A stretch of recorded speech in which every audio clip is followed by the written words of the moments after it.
ভেনেজুয়েলায় Nicolas মাদুরোর কবে পতন হবে বোঝা যাচ্ছে না, তবে ট্রাম্প যেভাবে নিকোলাস মাদুরোকে ঘিরে ধরেছে এবং ভেনেজুয়েলার সমস্ত অয়েল ট্যাঙ্কার সিজ করছে মাদুরোর উপর চাপ বাড়ানোর জন্য, অর্থাৎ ইউএস যেটা করছে যে পুরোপুরি নেভাল ব্লকেট করে দিয়েছে ভেনেজুয়েলার ওপর, একটাই উদ্দেশ্য যাতে মাদুরো গদি ছেড়ে পালায় এবং ভেনেজুয়েলার যিনি নির্বাচনে জিতেছেন, যে মহিলা যিনি নোবেল প্রাইজ পেলেন, সে যেন ক্ষমতায় আসে এবং সবচেয়ে বড় কথা ভেনেজুয়েলায় যেন একটা শান্তিপূর্ণ নির্বাচন দেওয়া যায়। তো এখন যেটা হবে, নিকোলাস মাদুরো অয়েল ট্যাঙ্কারের সাথে বলেছেন সেনা পাঠাবেন। তো অবভিয়াসলি যেটা হবে, অয়েল ট্যাঙ্কারের সাথে সেনা পাঠালে আমেরিকান আর্মির সাথে সেসব সেনাদের যুদ্ধ অনিবার্য, এবং সেই সব সেনারা যদি যুদ্ধ করতে চায় তাহলে একটু ট্রাম্পের কপালে দুঃখ আছে।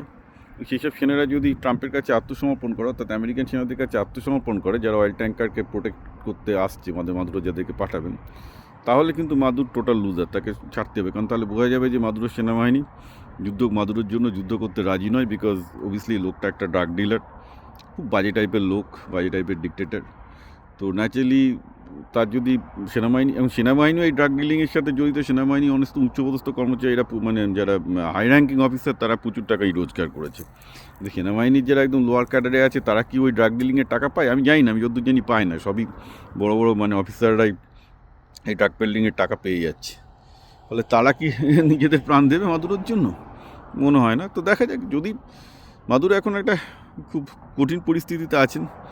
অবভিয়াসলি যদি তিনি সেনা পাঠাতে যান অয়েল ট্যাঙ্কারের সাথে, তাহলে আর সেই সেনাগুলো যদি যুদ্ধ না করে, তাহলে পরিষ্কার বোঝা যাবে যে মাদুরোর কোনো পাওয়ার হোল্ড নেই।